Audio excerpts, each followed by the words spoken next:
Hey everybody, Josh Sigurdson of World Alternative Media here, and we are joined by the wonderful and insightful Naomi Brockwell, of course, producer for Stossel, and you can find Naomi on YouTube at Naomi Brockwell. We'll have lots of links below for you after the video, but first I wanted to get into some really interesting subject matter with you, Naomi, because as of recently, we've seen something take place in Australia that's causing a lot of tremors. First, we see interest rates dropping out in Australia, and the push for kind of a cashless system that we saw heavily under Turnbull previously. There's been talk for years about potentially banning cash transactions over $10,000, pulling the $100 note from circulation. And I wanted to go to you and ask you a little bit about what the most recent news is in Australia as far as actually banning just these cash transactions over $10,000. Right. So it is a little bit scary. Australia, over the recent few years, as you mentioned, seems to be descending down this Orwellian path. And they're testing out all kinds of things that I presume they're testing out on behalf of the Five Eyes nations, that this is going to be a crackdown that we're going to see across a lot of different countries. But we've seen a crackdown against encryption. We've seen complete, blatant, overt internet surveillance. Now we're seeing a crackdown on cash, which is a huge violation of financial privacy and financial autonomy, and governments don't seem to want anyone to have financial autonomy these days. So the most recent thing is, and they've been talking about it for a little while, but they've just put forward this draft legislation that says that they're going to be banning transactions over 10,000 AUD, which is around 6,500 USD, which is totally insane. I mean, that just, it's ridiculous that this is happening. But they basically said, like, on the surfaces, this is to crack down on terrorism, and this is to crack down on money laundering, and this is to crack down on tax evasion, and these are all the things they're saying. I would say that first and foremost, it's a tax evasion measure and a control measure. Governments do not like anything that can't be controlled, and cash always has been something that is less controllable than obviously digital forms of money. So it is really scary what's happening, that soon we could be living in a society where, you know, they start with $10,000, then the next thing we know it's $5,000, next thing we know it's $1,000. And soon we could be in a completely cashless society where every single transaction we make, every single choice we make with our money, with our purchasing power, is tracked, is monitored, has a potential to be frozen, our funds potential to be seized. It's just a crazy nightmare. Yeah, and in these times, very uncertain times for the economy, global economy in general, but of course the economy in Australia is not doing so well as of recently, and this provides kind of a leg up for the banks. If there was a bailout or bail-in, I mean, what can people do if they're in a cashless society? I mean, I often say if your money's in the bank, it's not yours, it's a bank's. Well, if your money's always going through the banks via digital transactions and legal tender laws, it's never your money. So, I mean, what does that mean for the average Australian that's going to be watching this take place in the coming year or so? I think it's just disgusting. I mean, the banks have proven over and over that they can't be trusted. First of all, they can't be trusted with our data. Mind you, it is the government that mandates that the banks collect our data for KYC and AML and all of that lovely stuff. But there are hacks all the time where our personal data is stolen. Identity theft is a $1 trillion industry. People hurt all the time by this. So already we can't trust them there. But I mean, the Australian banks in particular have a terrible track record with dodgy things that they've been doing. So you've had banks that there have been investigations over the past couple of years in particular that have been showing that banks have been charging fees to people who have been deceased for 10 years, who have been, you know, charging services to people for financial advice that they never intended to provide. You know, then you had the housing crash, obviously, of 2008 across the world. You saw banks do some shady things there. I mean, that's a whole nother story. It's government had a large part in that as well. But I mean, the fact that now government is again in cahoots with banks and saying that we are going to force you to use these services of these people who do not deserve your business, who have broken your trust over and over again, and we're going to force you to go through them, and we're going to force you to give them more business. I think that's atrocious. You know, when you say that, oh, you should vote with your money, or you should vote with your feet, and all of that, it's the responsibility of the individual to choose what sort of businesses they want to support in a society, and they can pull support from things that they don't like, where they think that, you know, maybe they're not providing like morally sound products or morally sound services. And so the fact that now we're being forced to use these systems that have proven over and over again that they can't be trusted, I think is really just terrible. Yeah, and there's a lot of hypocrisy in there as well, considering banks are probably the #1 culprit as far as money laundering goes. I mean, if you look at most of these banks' balance sheets, it's to places like the Cayman Islands. So obviously there's that to discuss. But as well as that, it's interesting to watch how this has played out over the last several years. And I wanted to ask, before we get any deeper into it, what's stopping an individual from just paying $5,000 for something and then paying another $5,000 5 hours later to get around this law? I mean, is this law really even enforceable? Well, I mean, you've got to wonder whether anything is enforceable, because the government puts a ban on anything and they don't have a great track record of upholding these bans. You look at prohibition in any era, it hasn't been successful. You look at the war on drugs in America at the moment, it's not successful. They are losing. It's becoming just a war on people. And I think that's what we have to recognize. You know, this is just the government clamping down on individual choice and wanting control and wanting to show that they're exerting control. So I think, I mean, this is a battle that people need to be speaking up for their rights. From as far as I can see, there hasn't been a lot of discussion about this. I know that there's comments open at the moment. If people are against this, they have until August 15 to tell the government that they don't like this. And after that, it's most likely going to be going ahead next year, at the start of the year. But I think that people need to really start pushing back, because too long, I think that we've just been complacent about having more and more of our freedoms stripped away in the forms of things like this. And you look at it in Australia with the anti-encryption bills. I mean, I didn't see much pushback against that at all. I mean, mind you, it's hard to get a gauge on that because the media in Australia is very much controlled. And we saw that in the last month when you had the ABC that was raided, and the warrant said that they could add, delete, modify anything in the servers at the ABC. I mean, that sort of clampdown on what the press is allowed to release is a little bit terrifying as well. Like, it's definitely, all of these things together are going in the same direction. It's becoming more and more totalitarian, and it's a little bit scary. Yeah, we're seeing it in a lot of countries around the world at the same time as well. I'm seeing that in Canada as well. The clampdown on the media, the cashless systems that are being unrolled, and it's very concerning to a lot of people. And you have to wonder, I mean, what is the ulterior motive? I mean, when you see things like this take place, first I used to be called crazy for talking about this. I remember about 3 years ago, I said Australia was looking towards, in the future, banning over $10,000 transactions, and people said, oh, you're crazy. Now they're like, well, why would anyone want to do a $10,000 cash transaction? I know. It's all such a great, well-oiled propaganda machine, isn't it? That suddenly the smear campaign comes along. It's like, well, what have you got to hide? You know, why don't you want us reading your emails? Have you got something bad in those emails? I mean, it's just ridiculous that we start to normalize this sort of behavior. This is not normal behavior. And the government shouldn't be controlling it. I mean, it wasn't too long ago that the government wasn't even involved in the printing of money, right? We had private money, and then the government co-opted that and then made other tender illegal. So it's all about finding mechanisms to control the population. Obviously, money is a huge mechanism for that, because when you control the money supply, you control everything. And banks, for example, they're the intermediaries that people can control, that governments can control. Because when you have, again, peer-to-peer transactions of cash, it's really hard, as you mentioned, to monitor that, to track that, to handle, to clamp down on that.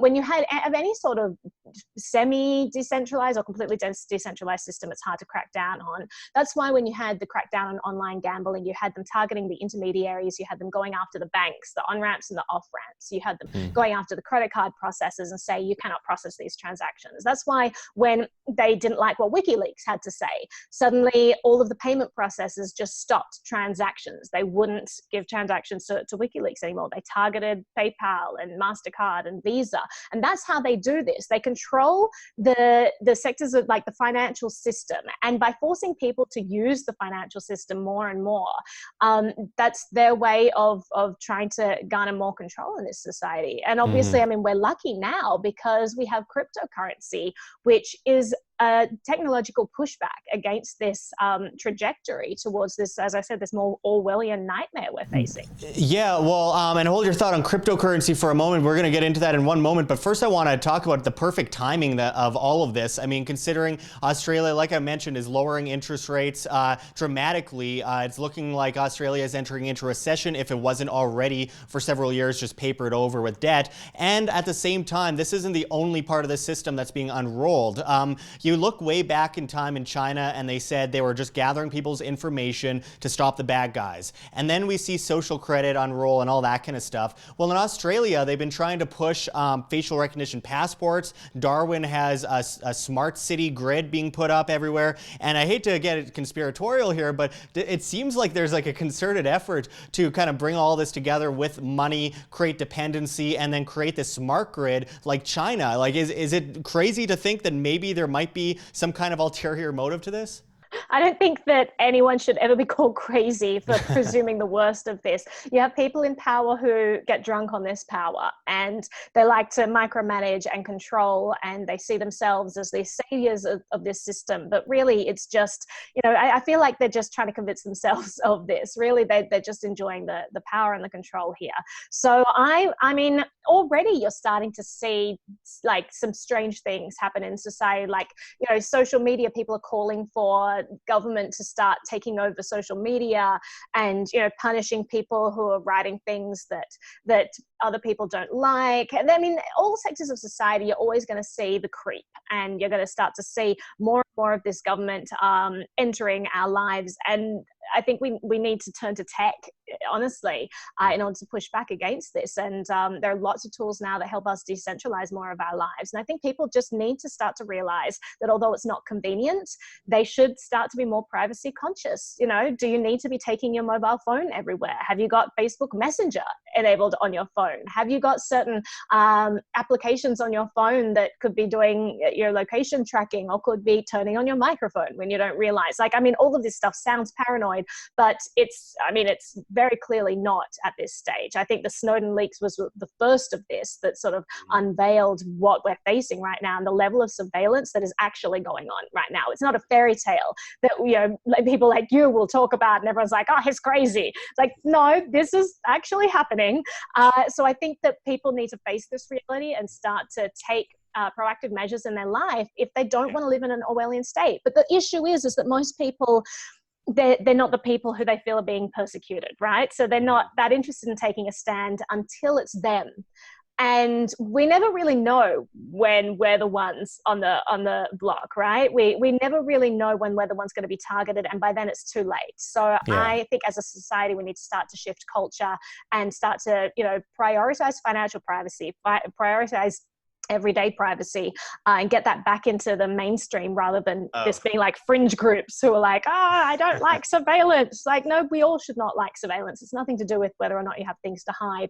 It's about having a decent society where people should not be monitored at all times. Again, like that goes back to being called crazy, and then what happens, what you say comes true, and then you are told, well, if you don't have anything to hide, you shouldn't worry. Well, let's turn that around on government. If they don't have anything to hide, they shouldn't worry. But I mean, with that said, you mentioned something that's really important, is that technological next step, because obviously if we all sit back and get scared of the cashless society and digital currencies and everything and just stay away from it, we cannot innovate on that market ourselves. And the free market is historically far more efficient than the government intervention in markets, the government kind of co-opted markets. So going forward, there's good and bad to everything. For example, like I often mention, you could use a gun to kill people, but you could also use it to save people. There's good and bad and good and evil within men and women around the world. And when it comes down to technology, it's like blockchain. Yeah, you could utilize technically blockchain at a governmental level to control people, of completely centralized legal tender, all that kind of stuff. But when it comes down to decentralization and privacy-oriented blockchain technology and infrastructure, can you go into this amazing new marvel that you've been talking about for years and you've been proven right over and over again about it, is the cryptocurrencies of the world and the blockchain technologies that are being pushed to the next level and really overriding this push by government to have their version of the cashless society? Right. Well, like you're talking about this impending crash or recession that we're starting to see take hold. I mean, we've seen, the yield curves inverted twice in the last 6 months, I think, Yeah. and no,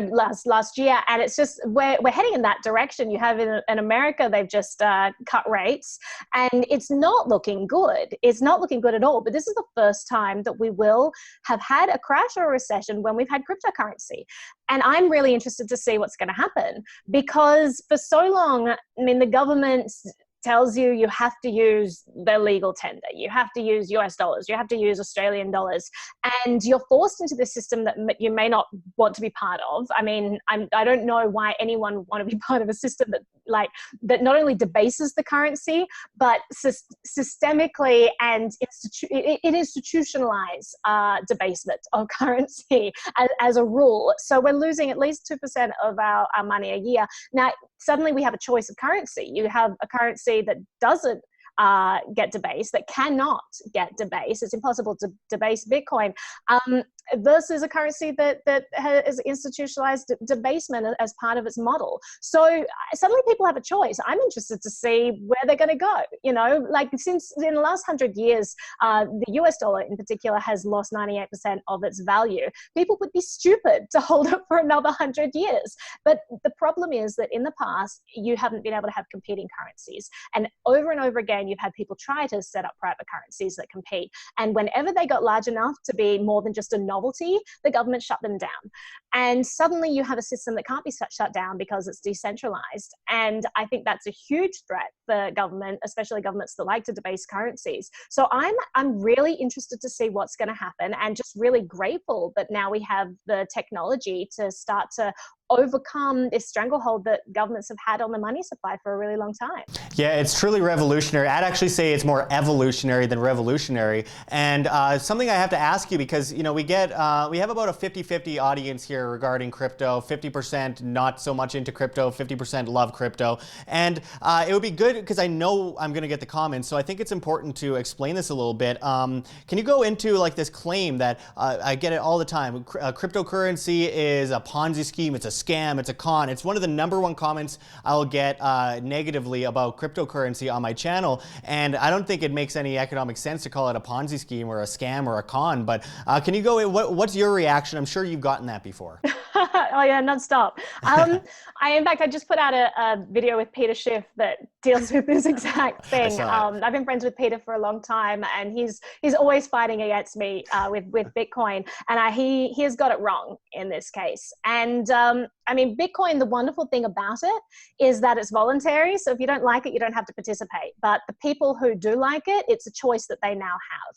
And it's traded freely on the open market. So money is this wonderfully weird thing that has this subjective value all throughout history. And I think people get tripped up when they think about this idea of intrinsic value, which is not, it's a controversial idea, and I don't think anything has intrinsic value. No. I think all value is subjective, because water is only valuable when you have someone around to drink it, right? Before humans roamed the earth, gold existed. Gold was in the earth, but it wasn't valuable to anyone because there was not a sentient being around that found it valuable. So value, like, it's not inherent in gold that there is value. It's all subjective. So it's not magic. Absolutely, yeah. People have found cryptocurrency to be incredibly useful. They've looked at the code. They've realized that we've figured out how to make digital assets that can't be reproduced. Now, when we live in a digital age, when so much of our lives is digital, when you can just screenshot something, or you can get an MP3 and copy it a million times and send it all over the world, when you can get a video file, do the same thing, to suddenly be able to have digital assets that can't be reproduced is incredibly valuable. And I think that's what people see when they see these assets. They say, okay, this is a scarce asset. This isn't something that just can be screenshotted like something on your computer. And I think that's the mental shift that has to happen with people. And I think that people are hung up on this idea of gold with intrinsic value, because if you think of gold, there's nothing backing Bitcoin, right? And people don't like that. But there's nothing backing gold either, because gold is the money and Bitcoin is the money. Bitcoin is the asset. And people have to wrap their head around the fact that we've moved into a new time where we have have digital assets, digital commodities. We're going to have programmable money. This is going to be more and more of what we see in our lives.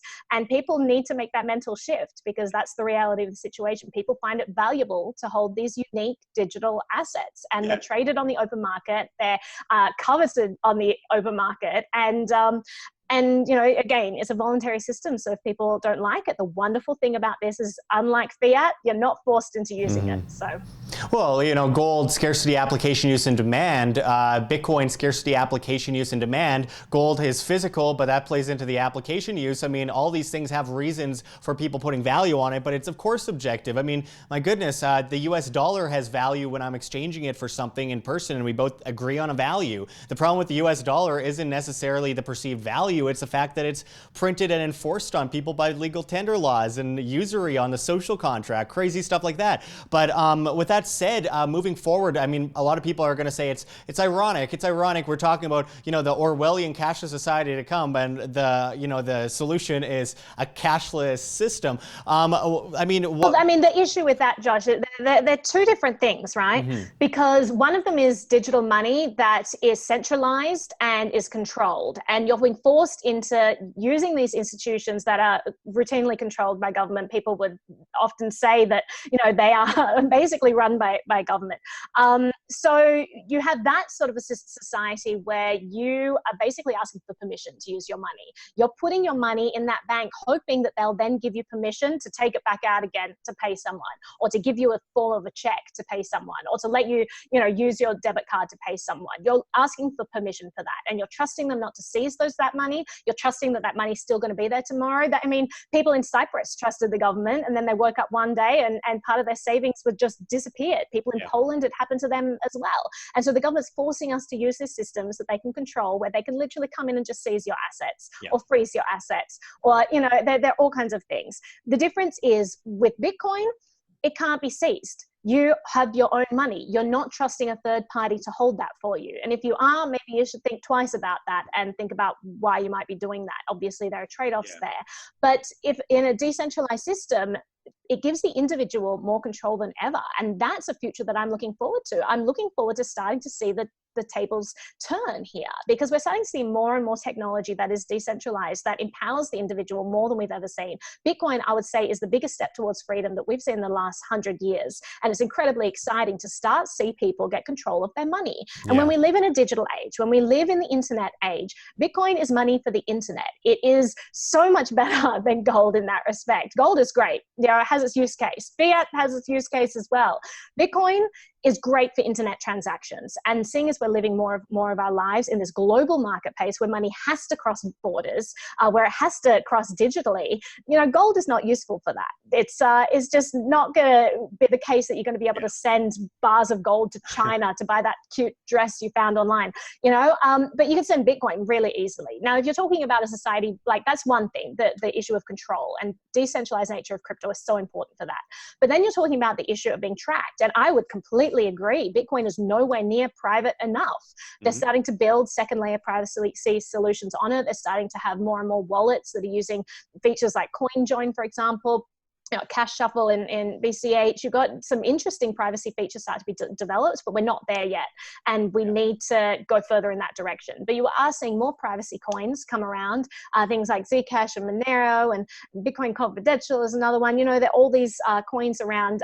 Horizon, they really prioritize privacy. So look into all of these systems, because honestly, the more cashless we become as a society, you're going to want to find options. And if people don't want to be caught with something physical in their hand, like cash, it's a lot easier to send a Bitcoin transaction to someone. So start looking into cryptocurrency, because one day, I mean, it's going to be the only option you have. We're going to start to see two different markets evolve. On the one hand, you're going to see everything be tracked. You're going to see all of your transactions are monitored. You're going to have more and more control exerted, where people are telling you which transactions you can and can't make. And the other option is going to be cryptocurrency, which cannot be shut down. They can ban it. It would be disastrous if they did, but they can't stop it. So you're going to start to see a really robust concurrent market start to emerge that uses cryptocurrencies. So you're going to have to get familiar with this stuff unless you want all of your life tracked and monitored. Of course. And I mean, when it comes down to it, a lot of people, I find it funny, they blame Bitcoin for the problems of online exchange exit scams, which are, it's hilarious because that's kind of like getting food poisoning from a restaurant, and instead of blaming the restaurant, you blame food and just boycott food. It just makes no sense. But damn you, food. Yeah, but I mean, with that said, I do want to add that in Australia, with the new legislation that's being put forward, Bitcoin is exempt in the law.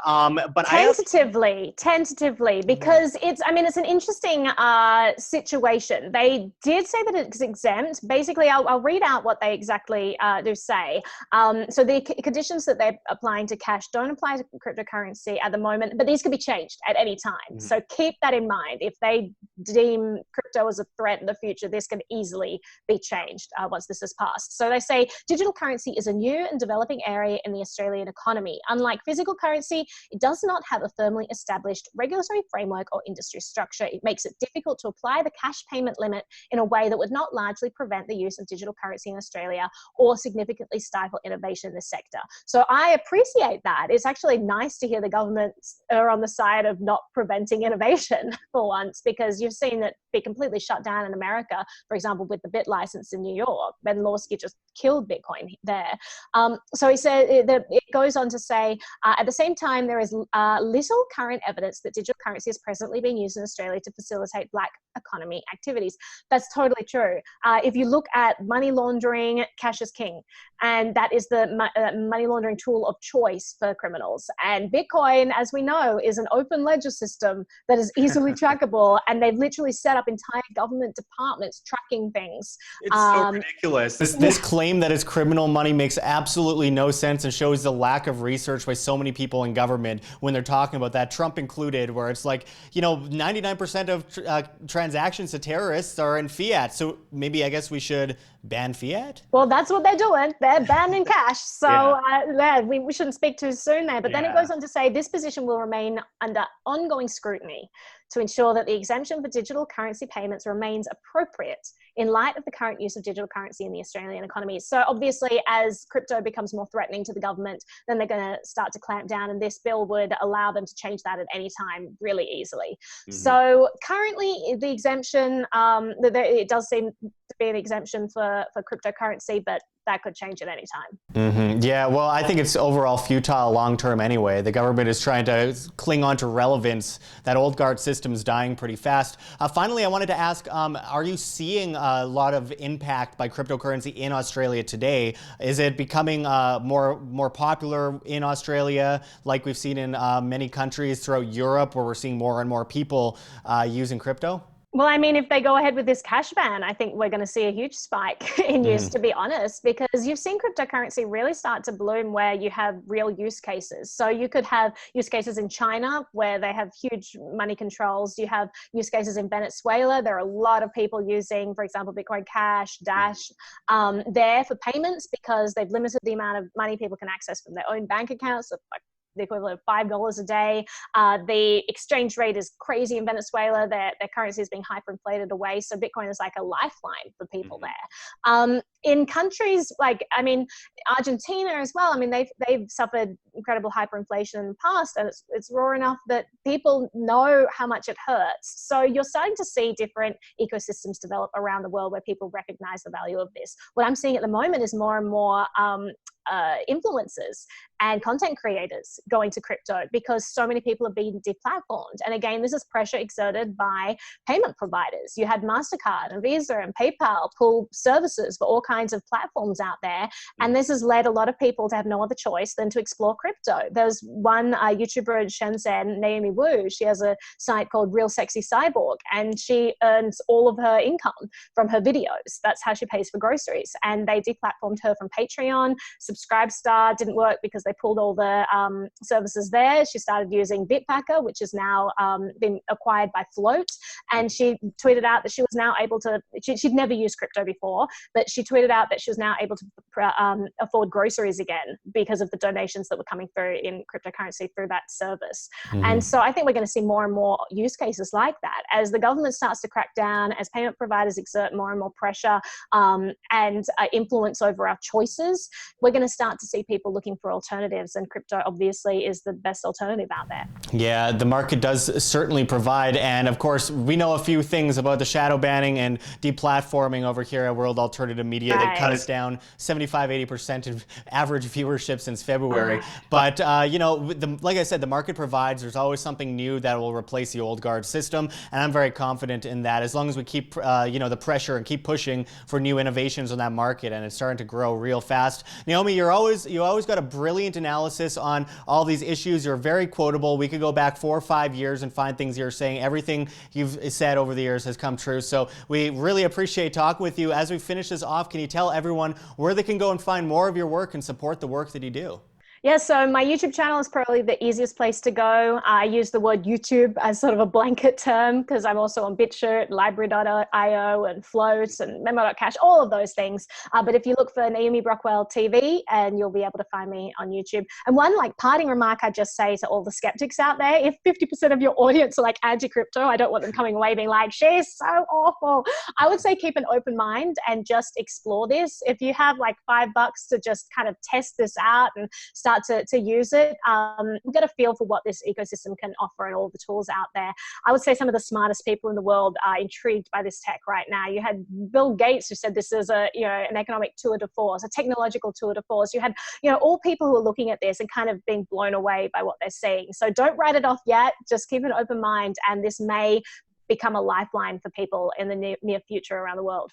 Yeah, Mr. Paul Krugman, who says we should break windows to stimulate the economy, back in 1997 said the internet was a trend. Well, about 2 years ago, he called Bitcoin a trend, and well, he's being proven wrong once again. Anything Paul Krugman does, do the opposite. Absolutely.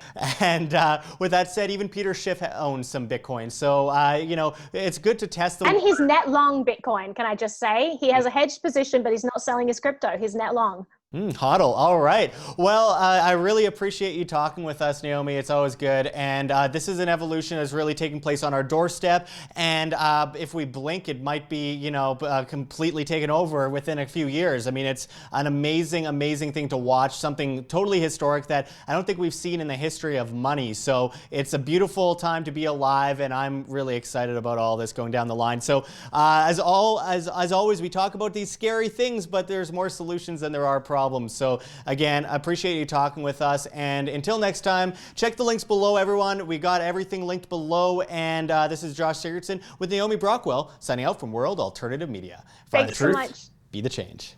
Like what you see here, OM? Don't forget to check the links below. GoFundMe, Patreon. We can't do it without you. Any donation is very much appreciated, as we are so heavily demonetized and shadow banned to a crazy extent. We have lost about 80% of our reach since the beginning of this year as they rip away subscribers, etc. It has gotten out of control, and it's becoming more and more difficult to stay alive here on World Alternative Media, bringing you guys free content every day. You can also check our Bitcoin address in the description, as well as on the screen for you to scan if you please. And also check us out on all these other alternatives like Subscribestar, where we are doing subscriber only content for people at the $4.99 US a month tier and up. We really appreciate it. You could tip us on there and pledge anything, but from $4.99 and up, we are giving people subscriber only content that you won't find here on YouTube. And speaking of YouTube, there are so many alternatives for YouTube these days, including BitChute, which we are on at World Alternative Media, as well as, of course, the new float.app, flote.app, where they are truly replacing all of these social medias, including Facebook, Twitter, YouTube, Tumblr, Reddit, and of course, Twitch and Patreon, all in one place, and it is truly incredible what they are doing. We are moving over there en masse, as well as BitChute, BitTube, Steemit at Josh Sigurdson, all those other places, as well as PocketNet. We are on as well at World Alternative Media. There's so many options today, and we're trying to get into as many of them as possible because we need to back ourselves up. We are winning this information war, but we are getting to a point where they are cracking down more desperately than ever, and we got to do whatever we can to stay alive as it's getting more and more difficult all the time. We also have events coming up, including Anarchadelphia 2019, which will be in Philadelphia, Pennsylvania in September. Check out thestateofanarchy.com and anarchadelphia.com. Linked below, use promo code WAM, W-A-M, and save 10% on your tickets to this amazing conference as anarchy is going viral. Also, make sure to check out the Winnipeg Crypto Conference in October. Also, use promo code WAM, another great event with amazing speakers, and of course, Anarchapulco, the one and only, in February 2020, which you can also use promo code WAM for WAM and save 10%. There's so many things that you can do to help independent media, including just pressing like, sharing, clicking the notification button, doing whatever you can to help keep this free information alive that's alternative to the mainstream. Anyway, until next time, thanks for watching, everyone. This is Josh Sigurdson signing out from World Alternative Media. Find the truth, be the change.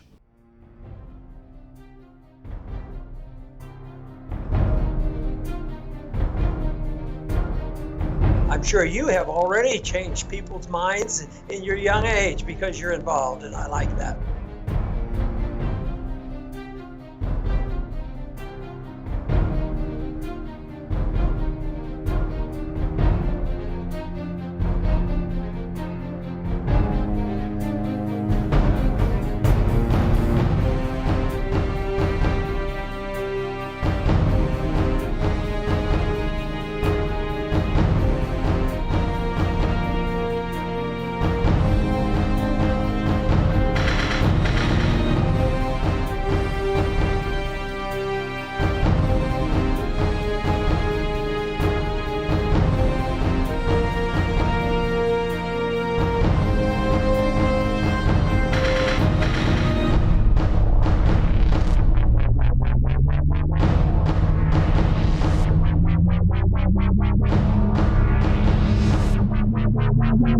Thank you.